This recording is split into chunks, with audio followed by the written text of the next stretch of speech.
And yung mga kabataan na walang muwang, na na-agitate lang because of their ideological affiliation, ganyan, or interested talaga sila sa pagbabago, naniniwala sila. Pero once na you're in there at na-discover mo na yung lahat ng mga corruption, lahat ng lapses, like me, and that's the reason why I surrendered.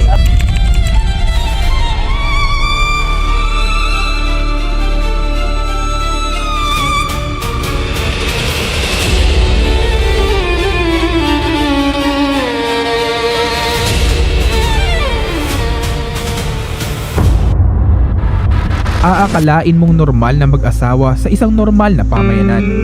Ngunit ang dalawa, dati palang kasapi ng mga komunistang grupo. Sumampa ako sa NPA noong December 2017. Ano lang din yun, parang out of curiosity. Dahil na-invite ako sa anniversary ng CPP noon eh.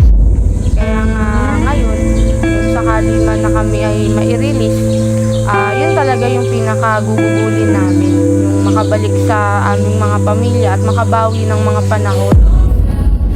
Nakita ko yung yung discrepancies, yung dissonance na ito pala yung government ng Pilipinas, ito yung government na tinatry buuin ng CPP.